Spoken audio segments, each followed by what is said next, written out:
Hey friends, it's Carrie. Welcome back to my channel.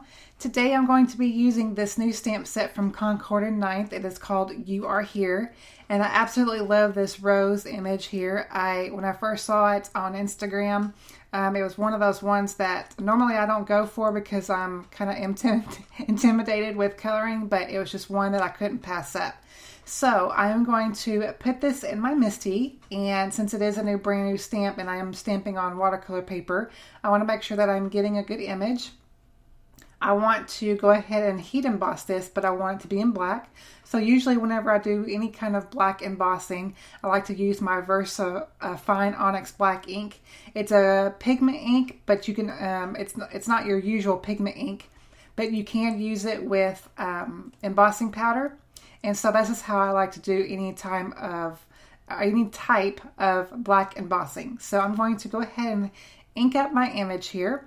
And before I forget, I'm going to take my powder tool here and prep my watercolor paper. The watercolor paper that I'm using is my Canson XL watercolor paper. And so I'm going to go back to inking up my stamp here. I'm going to stamp this down and get this good well and inked because I want this to be able to have a good impression and a good bold line for whenever I add my embossing powder.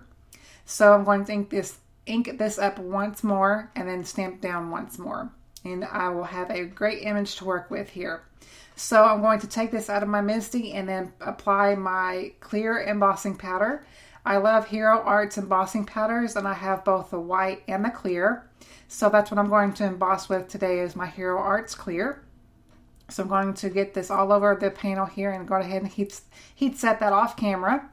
And then I'm going to take my Zig clean color real brush markers here and color this image in.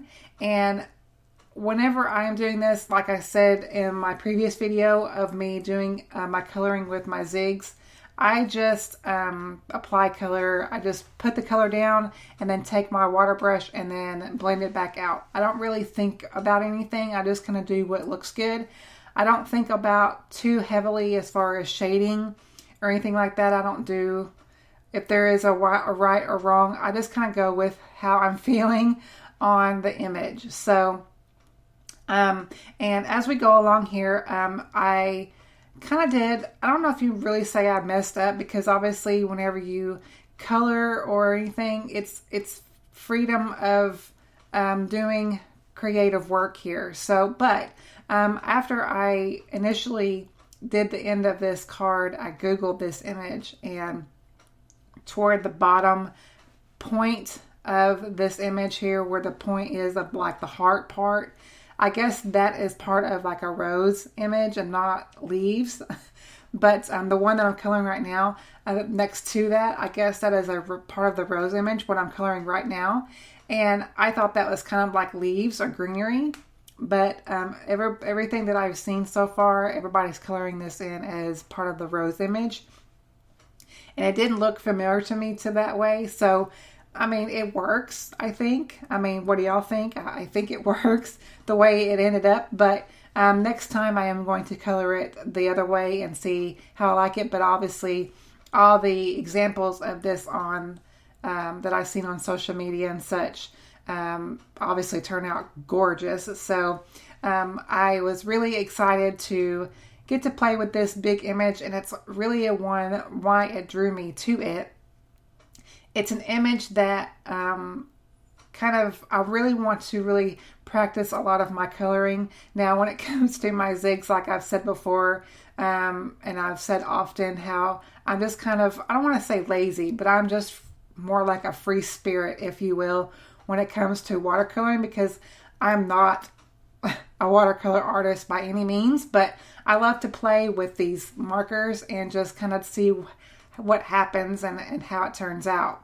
But I will try this image also with my Copics, because I want to get better with my coloring with my Copic markers. But today I want it to be really free and easy, and that's why I wanted to watercolor this image. So I wanted to combine a couple of colors on this one rose that I'm coloring now. And I'm laying down a light, like a peachy pink. This color I believe is called Tea Rose. And then I've got a yellow color, and I love the mixture of yellows and light pinks combined on roses, because it really does, you know, it's just, I just love how the softness of those two colors combine. And so that's how I wanted to color that first image on the right, or the first rose on the right.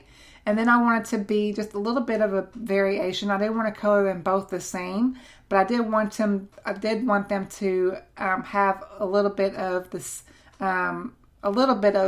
the same, I guess, color family, but I wanted them to be a little bit different too. So that's why I'm going with a little bit of a deeper pink on this next one. And I wanted to make sure that whenever I'm getting this color down, that I really do get a little bit more of darker edges. And as I'm coloring this out, this was so fun to do. And since I have discovered this watercolor paper, I enjoy using these pens that much more. So you can see I'm just kind of going in and adding a little bit more darker areas where I felt that I needed those darker areas. And I really do love how these markers just blend on this paper.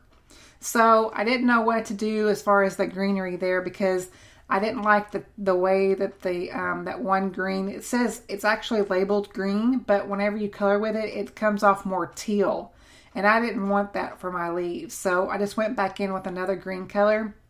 And it was probably fine for this image. I mean, like I said, there's not really, to me, there's not really a right or wrong. But I went ahead and just kind of changed up the green anyway. I actually wanted a little bit darker green in some of the areas. But I don't think I have a really deep, like a forest green in my collection of these Zig markers. So I'm going to have to get me one.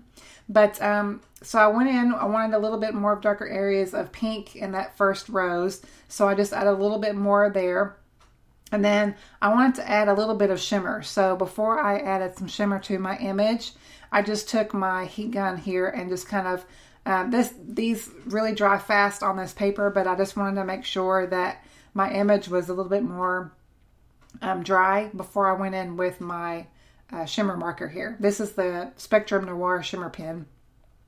And it's not going to change up the color or anything like that. It's just going to add the shimmer on top, which is really nice.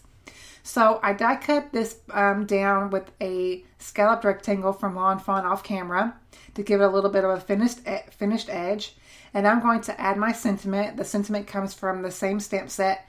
And I love the font. It's kind of like a free-flowing watercolor feel to this image. So it goes perfect, obviously. So I'm going to ink this up with the same VersaFine Onyx Black ink and get that a really good bold sentiment. And I'm going to layer some cardstock. This is Peach Bellini cardstock from Gina K Designs. This is their, they call it their base weight.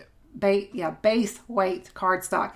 It's a little bit thinner, so that's why I'm going to be using it. I'm not going to be using it for card bases. I like a little bit of a thicker cardstock for my card bases, but I will use it for like a layering weight cardstock. And this color is so beautiful, and it paired well with this image and the colors that I chose. So it just kind of sets off the whole thing there as I'm going to add this to my card. So I'm just going to get my liquid glue. I always like to use liquid glue to add my panels to my card bases. So I'm going to use my glue to do that and then get that centered up really well and get that into place. And then I'm going to go ahead and also add a sentiment on the inside. So I'm going to take another sentiment from that set that says "You are a rare find" and stamp that down with the same black ink. And then there's also a little bitty solid heart as well as in that set. And I'm going to take Peachy Keen ink from Lawn Fawn because it really matched well with the colors that I used. And I'm just going to stamp that heart down on the inside of the card, and it kind of ties everything together, I think. So that completes the end of our card for today, guys. I hope you enjoyed the tutorial. If you haven't subscribed to my channel, I'd love for you to subscribe. Thank you guys so much for watching, and I will catch you on my next video. Bye-bye.